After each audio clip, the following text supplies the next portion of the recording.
I think we were very confident. We knew Kansas City had a very good team. We knew we couldn't let George Brett beat us. I remember right from the start of batting practice, and they opened the gates and the fans started coming in. There was a lot of electricity in the air. We had a lot of meetings, and we went over some things that we could do differently if we could. We didn't change much because you know what? If you start changing things too fast, you can only play defense. When you go into games like that, you got to let your offense go ahead and play and be themselves. It's a long time ago. But yeah, I do remember, I remember that, I did okay against the Blue Jays. So I felt good going in, but for some reason, I don't know what it was, but I just wasn't swinging good. And I really had a terrible series against them. What's the one thing that turned that series? And I believe is Game 3. We should have won Game 3. We had a good pitching staff, with Steve and Alexander and Key and Louis Leal and Clancy. We had a good pitching staff. It was the moment the Jays fans had dreamed about. A roster that had all the right pieces, but there was some doubt. Despite winning 99 games, the team had gone 1-5 in the final 6 games of the regular season. They were favorites, but were playing one of 2 teams that seemed to have their number in '85. Exhibition Stadium will be jammed tonight as Dave Steve prepares to take the mound against Charlie Leibrandt of the Royals, the first of a best-of-7 series for the right to meet either the Cardinals or the Dodgers in the World Series. This is episode 5, finally at the top. I'm Sam Charles. This is OK Blue Jays, the emergence of a franchise. Pat Gillick and Rance Mulliniks remember that the team was feeling pretty good heading into the ALCS. We were very confident.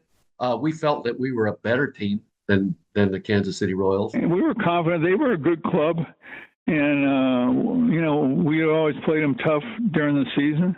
We won 99 games. And so consequently, I would say that's 40 years ago. But I would say we were pretty confident, and especially so after we got off to a 2-game lead in the series. Yeah, if you look at the 2 divisions, they were in a weaker division. We had won 99 in the toughest division. And again, in my opinion, I think in the opinion of a lot of people, the toughest division in baseball. And back then, everybody played a balanced schedule. And they played a lot more games within their own division against, some weaker teams. The Angels, they were okay, but Seattle obviously wasn't a real good ball club yet at that time. Oakland they had yet to hit their stride. They were still not very good. Overall, we definitely felt we were a better team, and we were confident, and we were relaxed. Having said that, we also knew that we were going to have to play well. I mean, you have to play well to win, and you can't take anybody for granted. And we didn't. We didn't take the Royals for granted. We knew we were up against a tough opponent, but we felt we were just a little bit better than they were. I think we were very confident. We knew Kansas City had a very good team. We knew we couldn't let George Brett beat us, and he actually did pretty much. That was Tom Henke. Cito Gaston remembers the preparation that the coaching staff did prior to the American League Championship Series. You meet with the advanced scouts, and you meet with scouts that's in the organization, and Gillick would send them in. Watch that Kansas City, we watched them too, but they watch them. And, any little tips or hints they can give us some advice about doing it differently, what to watch out for that team. We had a lot of meetings. I mean, he said Pat would have a meeting to have a meeting. And so we had a lot of meetings, and we went over some things that we could do differently if we could. We didn't change much because you know what? If you start changing things too fast, you can only play defense. When you go into games like that, you got to let your offense go ahead and play and be themselves. And I think that's what Bobby Cox did to that team, that he let the guys be himself. And I don't think you can get a guy to say anything bad about Bobby Cox as far as when they played for him. But we did some preparation. I remember playing against Philadelphia Phillies in the World Series, and our scouts came in and talked about the Atlanta Braves, and they was talking about these guys all got lasers. And, instead of lasers, we let that mean so we have no chance, but we did. We ended up beating them anyway. So because they came in and gave us some tips and things about what they've seen, it certainly helped us out. As a manager, Bobby Cox, he put it into play. Steve Balboni was the Royals' starting first baseman, a big, intimidating hitter that had a propensity for striking out when he wasn't crushing the ball.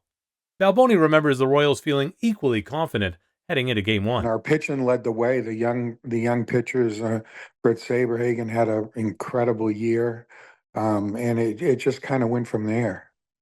George Brett was the leader, and I mean, you couldn't have asked for a better star to lead the team. I mean, he played so hard. He ran out every ball. He ran hard. He tried to take an extra base, and when the franchise is doing that, everybody follows along. Jays fans were ready. Mulliniks still recalls the playoff atmosphere. It was great. The fans were just you couldn't ask for better fans, and more electricity and excitement in the ballpark and support. Obviously the ballpark was not built for baseball, and wasn't. I mean, it had its shortcomings. We all know that, but it was our park, and they were our fans, and it was the support was just off the charts. We couldn't have asked for better fans as players. So it was always exciting. The people came out in droves every ball game, and it made it a lot of fun to play because we always knew there's going to be a lot of people in the ballpark today. They're going to be just excited, maybe even more so sometimes than we were as players for that day's game. So it was tremendous. Balboni says the atmosphere was exciting, but Exhibition Stadium just didn't have the magic of other stadiums around the league. Obviously, it was a football or whatever stadium. I mean, it was changed into a baseball stadium. And, the fence up, but the outfield went forever. And it was that turf, and that old turf. It was, I didn't enjoy playing on that stuff. But I didn't mind going there. I mean, it was always a nice trip when we went to Toronto. Well, and yeah, it wasn't bad, but like every stadium wasn't that nice. I mean, I loved going to Detroit. It was probably my favorite ballpark to go to, even though it wasn't in good shape. It was a crummy little clubhouse, and but I just liked hitting there, and so I never minded going to Toronto. But yeah, it wasn't one of the nicer fields. Well, I mean, there wasn't the history there. So yeah, you weren't overwhelmed or anything. The old Yankee Stadium for me. Yeah, there was. I mean, I saw players that have been playing a long time in the National League come in and kind of in awe. There was so much history there that, yeah, I mean, it was a factor. Ballparks like that, and yet Toronto didn't have that. I mean, it was. Like it really wasn't your typical baseball stadium. It was definitely converted from something else, and yeah, so there wasn't that atmosphere there. But that didn't mean they weren't a really good team. Balboni did say the Jays fans were ready, but Exhibition Stadium wasn't the type of venue that intimidated opponents. They were excited. It was crazy there, and then they won the first two games. So. Yeah, they were, they were very excited. Yeah, it was a huge crowd. And sometimes during the season, there wasn't that big a crowd sometimes. But yeah, in the playoffs, it was loud and, a lot of people. And of course, they had a lot to cheer about. They won the first two games. They probably thought it was going to end pretty quickly. According to the Los Angeles Times, in an article published after the series, one fan impersonated Balboni in order to meet the mayor of Toronto and other leaders at the time. Rance Mulliniks had played for the Royals for a year prior to joining the Jays. There was no feeling on my part about this is going to be really special because I'm going to get to play against. There was a few of them there, a number of them that were still playing there at the time that I had played with and that I knew very well. But I never thought of it or approached it that way, especially most certainly once the game starts, you're focused on the job at hand, what you need to do and what we need to do. So I never thought of it that way. The Jays would lead on Dave Stieb in the series against the Royals. The ultra-competitive right-hander would hold the Royals scoreless with just 3 hits over 8 innings in Game 1. What about the alleged arrogance of Dave Stieb? When a light hitter gets a hit off of him or draws a walk that Stieb doesn't want to give up, he has been known to glare at guys once they get down to first base. He fans Biancalana on the high fastball. He has the same kind of perfectionist temperament, and he shows a lot of emotion as Jack Morris. He struck out 8 and walked just 1, throwing 101 pitches, including 68 strikes. They had solid pitching. Dave Stieb was, he had some of the best stuff that I've ever faced. He had 4 quality pitches and good control. He was tough, but their whole staff, they threw strikes. They competed, and we would just, okay, let's play. But they were a better team than we. I mean, look at the record. I mean, they won the American League East, and there were some really good teams in the American League East that year. The Jays would score 6 runs in the first 4 innings, including an unearned run off a throwing error by Balboni. That year, I had some throwing errors. I don't know what happened, because normally I was pretty good, but I worked hard at. I didn't have a lot of range, especially on turf, but. If I get to the ball, I'd get in front of it. I mean, first base is, fortunately, you just got to knock it down, just keep it in front of you. And that's what I did. But I practiced a lot at, picking balls out of the dirt and trying to help the other fielders. And that's really where I wanted to be, at my best, is making it easier for the other fielders, helping them picking out of the dirt, stretching, and all that stuff. So I really worked hard at, my footwork and everything around the bag. Leading 6-0 heading into the 9th, Bobby Cox would turn the ball over to Tom Henke. He gave up a run on 2 hits. Final score, 6-1, and the Jays were off to a great start. Henke still recalls the electric atmosphere at Exhibition Stadium during that series. All great memories. I mean, it wasn't a great park to pitch in, to be honest, because the wind was blowing out to right field all the time. But just the fans are what made it. It wasn't the stadium. It was the fans. They came out. Like I said, there was probably, out of the 55,000 fans in there, maybe 10,000 of them were sitting below the level of the fence where you could only see the game. And I was like, wow, this is incredible.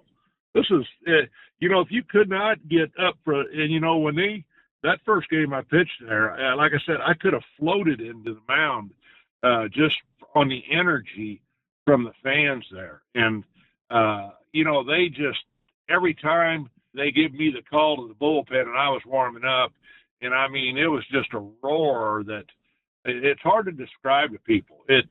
You really had to back yourself down mentally and your energy level, because it would get you so pumped up. Sometimes you would go in and, you didn't have that focus. You needed that focus.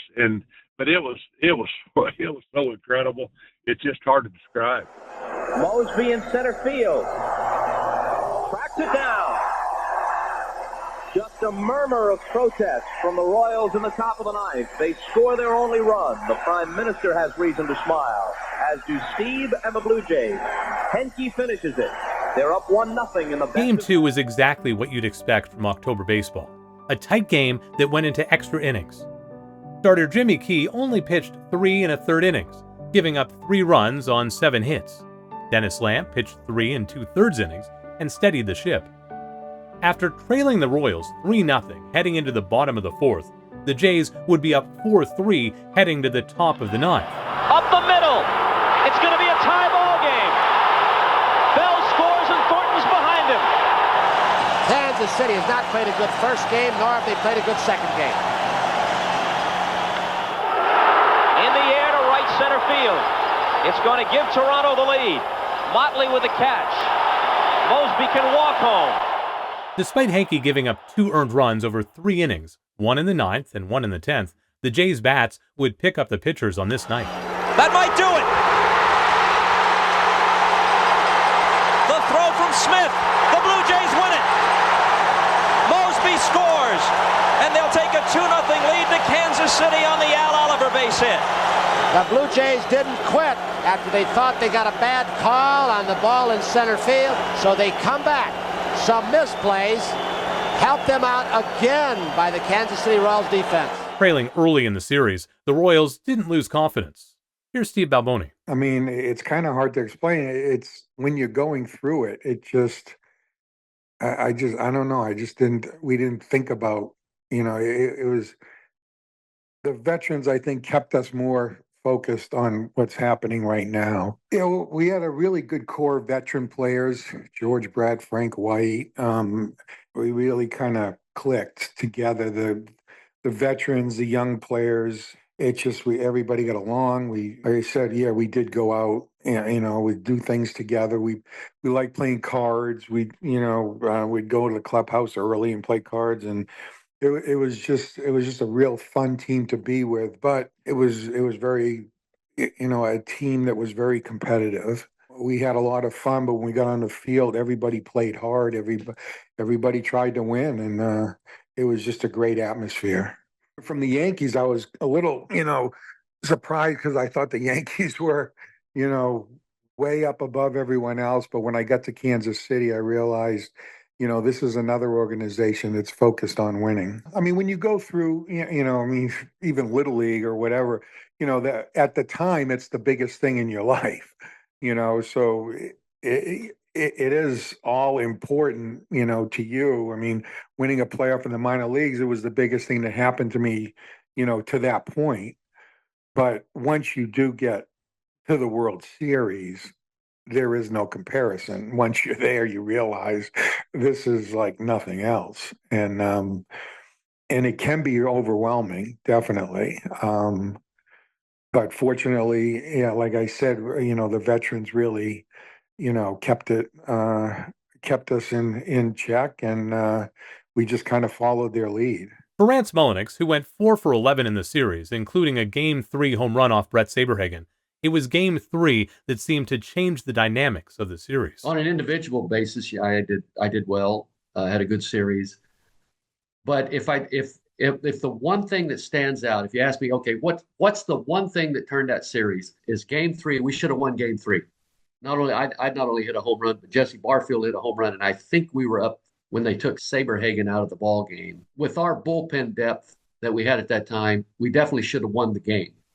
As you remember, Doyle Alexander was our starter, and I never will forget before the game when we went over, again, how are we going to pitch these guys, blah, blah, blah. The consensus across the board was we're not going to pitch to Brett unless we absolutely have to. The score would flip in Game 3, as the Royals, at home, would win 6-5. The Jays would score 5 in the top of the 5th to take a 5-2 lead, taking out Brett Saberhagen after just 4 in a third innings. Doyle Alexander would pitch 5 innings and give up 5 runs on 7 hits. In the bottom of the 6th inning, Bobby Cox would let the veteran Doyle Alexander face the meat of the Royals lineup. Looking back, it was a mistake. Ernie Whitt and Rance Mulliniks still recall what transpired. And what did we do in that game? We pitched to Brett. And he hit 2 home runs in that ball game, and they came back to beat us. He wasn't going to give him anything to hit. And again, the pitch that he threw, I mean, that he was not over the plate. He was off of the plate, both sides. But Brett was determined, and the way his season had gone for him that year, he handled it. And Doyle, being the competitor that he was, he felt like he could get anyone out. You make the pitch that you want to make, and that's part of baseball. I mean, the guy hits it, he hits it. It's not like it was a failed execution. It was just a matter of fact that he just hit a good pitch. I mean, the only way to get away from that happening is to intentionally walk the guy.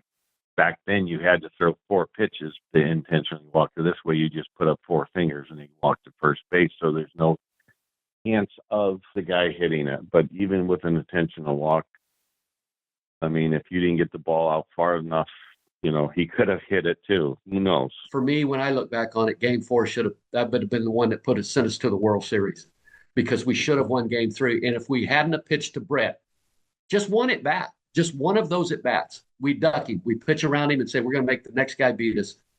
I truly believe to this day we win that ball game and we would have been in the World Series. Dennis Lamp would again be effective in the series, giving up just 1 hit in 2 innings. But Jim Clancy would come in relief in the 8th and give up a run on 2 hits and take the loss. Steve Balboni would single to center with 2 outs and score George Brett, who had singled to lead off the inning. Yeah, it's a long time ago. The 3rd game, I think I blooped in a hit. I think I got an RBI on it, but it was I got jammed. It was just a little bloop hit, but I really wasn't swinging the bat good. But I felt like we were playing well. I mean, losing those first 2 games, it was hard. But it was the veteran players, Hal McRae, George Brett. It was those guys that kind of, it's like, okay, just got to win tomorrow. We just win this game, and then win the next game. And it just seemed to go from there. And like I said, you can't do it without pitching. And our young pitchers just really stepped up and just pitched unbelievable. George Brett was becoming a thorn in the side of the Jays in this series. The teams would remain in Kansas City for games 4 and 5. 1985 was the season that the ALCS went to a 7-game series instead of 5. So with the Jays' advantage of 2-1 heading into Game 4, there were still at least 2 more games to be played. In 161 games in 1985, the Jays had only been shut out 4 times. One of those shutouts happened early in the season at Kansas City against Charlie Leibrandt. Dave Stieb took the loss for the Jays in that one as the Jays dropped it 2-0. The Jays wouldn't be shut out again until June 29th against the defending World Series champs, the Tigers. Then twice in October, once against the Tigers and once in the final game of the regular season against the Yankees and Phil Niekro. It was a repeat of the April 29th game in Game 4 of the ALCS, Stieb up against Leibrandt. It turned out to be early evening of a beautiful day in America's heartland. Temperature 60 degrees, not a cloud to be found this afternoon as the Kansas City Royals host the Toronto Blue Jays in Game 4 of the American League Championship Series. A crowd of 40,000 plus, a sellout at Royals Stadium. Good evening, everyone. I'm Dick Enberg. Tonight's pitching matchup, a rematch of Game 1 when Dave Stieb of the Blue Jays bested left-hander Charlie Leibrandt of the Kansas City Royals. Home field advantage has been... The Royals would score a run in the 6th after Stieb would lose his control for a few batters and walk in a run. Considering the Royals only had 2 hits in the game, it was hard to criticize Stieb or the coaching staff for letting him work into the 7th. After getting 2 outs, he would walk 2 in a row and be replaced by Tom Henke. The Jays offense finally figured out Leibrandt in the 9th. A leadoff walk to Damaso Garcia, followed by an RBI double by Mosby, forced the Royals to go to their pen. Dan Quisenberry, the Royals' version of the Terminator, would give up a single to George Bell and a double to Al Oliver that would result in 2 more runs scoring for the Jays, who now led 3-1. Henke would work around a walk and a hit batter in the 9th, but not give up any runs, and the Jays were a win away from the World Series. That ought to do it. Fernandez backs up, says, "I'll take it, boys," and he does. With 3 in the 9th, the Blue Jays have pushed the Royals to the brink of elimination. One of the heroes, Al Oliver, another Dave Stieb, and a Missouri boy. Jimmy Key was back on the mound for the Jays in Game 5 up against Danny Jackson. Jackson had a record of 14-12 in 1985, while Key, despite an off night in Game 2 of this series, was coming off an all-star season. If the Jays had any faults in 1985, it was that they struggled against left-handed pitching. Well, I really think that, if you look at that team that they had there, Elfshaw's a left-handed hitter, and Ernie's a left-handed hitter, and Buck Martinez was the backup catcher, and Rance was a left-handed hitter. I think we had better left-handed hitters on that team than right-handed hitters. As far as, Jesse was a right-handed hitter, and Jesse, sometimes he struggled against lefties. I never really could figure that out because, let me tell you, when I was playing, the only guy that I wouldn't run to the ballpark and hit off with Steve Carlin as a left-hander. The rest of them didn't bother me. It was like a day off when you faced the left-hander, except Steve Carlson.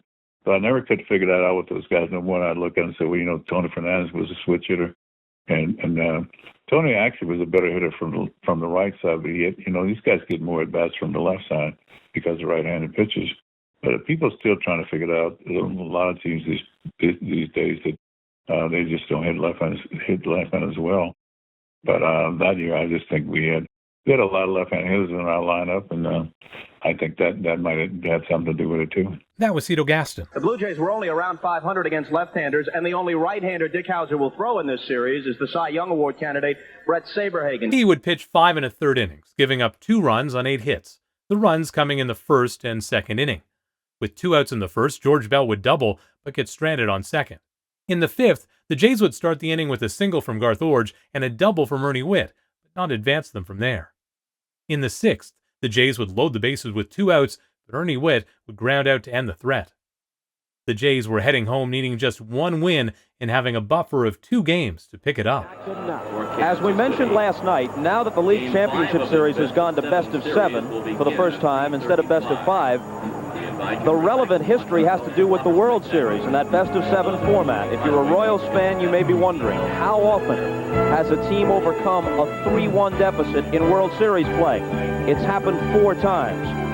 Before we tell you about that, we'll tell you that tonight's NBC Light Beer from Miller Player of the Game Award will be split 3 ways. Dave Steve, who pitched very well, Tom Henke, who finished it and got the win, and Al Oliver, the sage old veteran who provided the margin of difference with that big double. So Light Beer. The veterans, I think, kept us more focused on what's happening right now and not even think about, if you win this one, then this and this. It was just about, okay, just do this right now. And yes, I mean, I don't remember thinking about whether we were going to win or not. It was just about that game.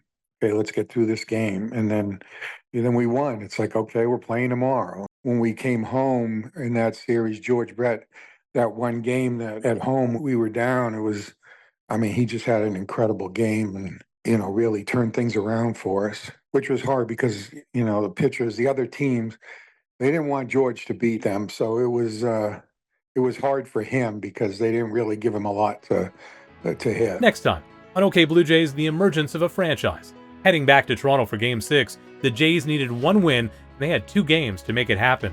It was World Series or bust for the 1985 Blue Jays. The one thing that stands out to me is it was the Jim Sundberg at bat. I thought Dave had executed a good pitch.